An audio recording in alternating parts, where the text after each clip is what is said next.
my lord, now I will read your lordship's the judgment in Shivraj Singh Chauhan, where all this is considered. But before that, please come to para 7 of my propositions, my lord. There are more than one reasons, my lord. Why, my lord, this cannot be the argument of the petitioner, and I'll demonstrate, my lord, what is the flip side of this argument. If your lordships, my lord, were to hold that governor cannot examine the inter se dispute, or he waits till the speaker decides disqualification, what is the flip side? I must, my lord, assist your lordship with that flip side. My lord, disqualification is not automatic. If I, as a member of legislative assembly of a particular party, vote in defiance of the whip, so there is a provision that the party may condone it within 15 days. So governor cannot say that I'll wait for 15 days when he is presented with the facts that this is the dissatisfaction, the government has lost majority, there are attacks taking place, there is vandalism taking place, threats being administered, then I'll not wait for 15 days. Because Mr. Solicitor, there are two examining propositions. Right, there are two distinct things. One is a dissatisfaction within a party, right? And the other is the loss of majority of the government. One is not necessarily indicative of the other. Correct. Now tell us, in this situation which we had over here, we now put ourselves in the shoes of the governor. What was it that would have led the governor to come to the conclusion that the government had lost the majority? What was the factual basis for him to conclude? Again, only one thing, kindly bear one. Only one 34. Who were part of the government, who were supposed to be having confidence of the chief minister. Right. So therefore now let's go to the bottom of it. Look, can I first take the lordships to the bottom? What is the governor saying? What is the governor saying? These 34 who are part of the Shiv Sena have now expressed their dissatisfaction with the leadership of the Shiv Sena. Unless the governor says that the natural corollary is that these 34 will cease to support the Shiv Sena. I'm sorry. Sorry. It's not even that. Not even that. We will make every assumption in favor of the governor's decision. Because that's how we test the proposition. What could the governor have said, though he doesn't say that these 34 persons who are part of the alliance between the Sena, the Congress and the NCP have now expressed their dissatisfaction. He can call for a floor test if he has any circumstances before him to indicate that the strength of this three-party coalition has been substantially reduced. Boma is absolutely correct, it binds us anyway, that this disqualification issue under the 10th schedule is completely irrelevant.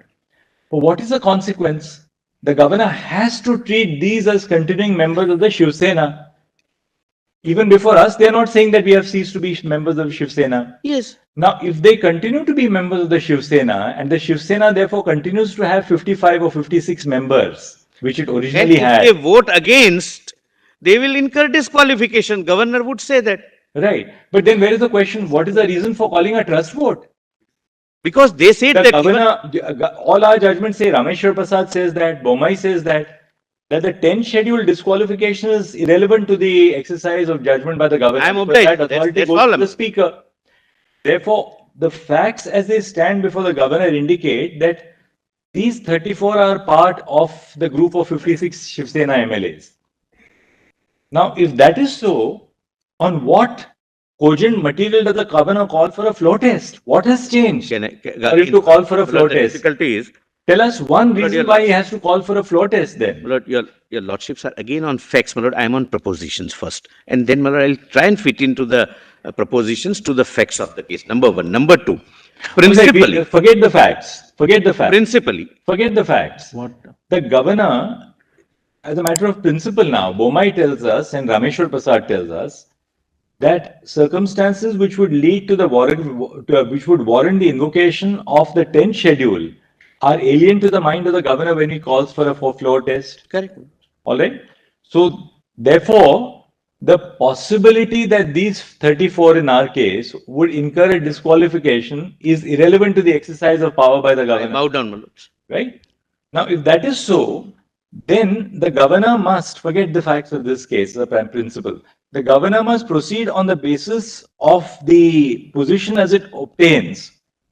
When the government has been formed, there is nothing which has, unless there is something, some subsequent event which alters the legal constitution of the government, the governor must continue to have before him and analyze the situation on the basis of the situation as it was when the government was formed and prior to the 21st of June in our case. He can't go into the 10th schedule, that's the speaker's jurisdiction. If he can't go into the speaker's jurisdiction, which is the 10th schedule, then what is the basis for calling a floor test? The only reason why he could have called for a floor test is that these 34 numbers, these 34 have alienated themselves. They have given up. They say that we have lost faith in Uddhav Thackerey, and therefore these 34 are excluded, the numbers. But there also, Mr. Solicitor, there's one difficulty for them, and we are only looking at the material that is available for the governor to draw an inference that floor test is necessary. We are not about the facts of the case. Three factors you have indicated. One is the 21st of June letter. Second is the case of threats. Third is about BJP's, and fourth is about the independence letters. Those two, if we eschew from consideration, because from the opposition side, for him to base his decision, apart from threats, which is purely a law and order situation, what is remaining is the 21st. It's not a law. I'm sorry. 21st of June 2022 letter. That letter merely informs the governor that we reaffirm that Shinde to be appointed and continues to be appointed as the leader of the house. Number one. Number two, Gogawale will be the whip. You continue to recognize that. Nothing more than that. It doesn't say anything more than that letter. Allow me to, my lord. So now where does he draw an inference on the basis of this letter, Yes. which will become part of the material for him to take consideration? Lord, please come to, my lord, page 14 of the material, my lord, which I have placed on record, my lord. It's not just a letter, it is coupled with Yeah, we've seen that. That a letter. resolution. Coupled with a resolution. And, my lord, kindly bear Resolution one of the 34, right? 34, my lord. It's not read before, your lordship. My lord, All right, just 1 second, let's go to that. it's a PDF page 14, my lord. That is at 40. 14. list of LOD of the governor, no? That's what. LOD of the governor. Yes. Yes. No, that's what I was referring to, correct? That's not what page? 40. Page 14. 14. Yes, 14. That letter, the resolution. Right. We, your lordship, sir. Just C17. Yeah. 17. The following members of the 14th Maharashtra Legislative Assembly belonging to Shiv Sena, we are notified as the members of Maharashtra Legislative Assembly as members of so-and-so. We had unanimously elected Mr. Shinde on so-and-so as group leader. There was pre-poll alliance between Bharatiya Janata Party and Shiv Sena Party. There has been great dissatisfaction prevalent amongst the members of our party, that is Shiv Sena of our party cadre at large, on account of corruption in the government. Why this 3 years cohabitation and then, my lord, an attempt for divorce, using, my lord, that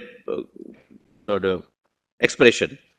Administration regarding police posting, corruption by the then Home Minister Shri so-and-so and sitting Minister Shri so-and-so, who is also in jail for involvement with underworld Don Dawood. Apart from above reasons, our party cadre faced tremendous harassment and distress on political as well as personal grounds from the opposition ideological parties who are not now a part of the government and were using their office and power to undermine the base and foundation of our Shiv Sena cadre.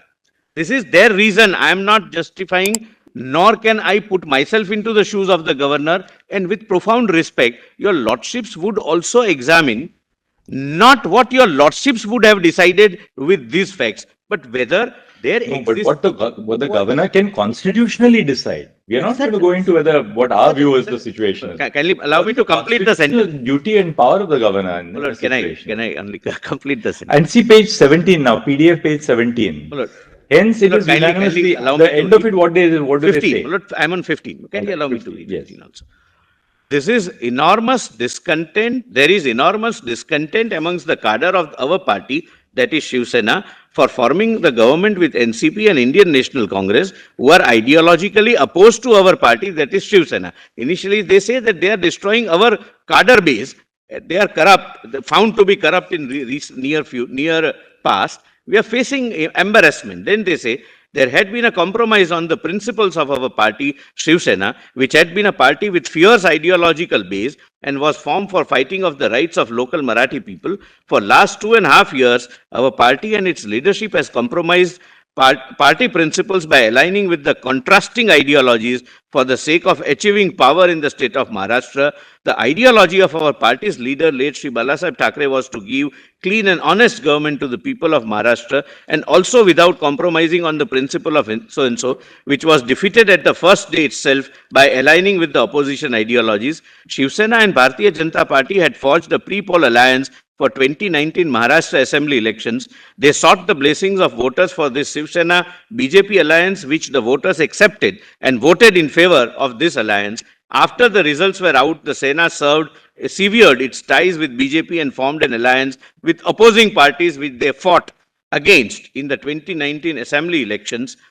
This act of our party leaders had a tremendous negative impact upon the voters and the party cadre at large. As an elected member, I am answerable first to my voters, then to anybody else, my lord. Because 39 members can say that we will vote against the party even at the cost of being disqualified and ceasing to be MLAs.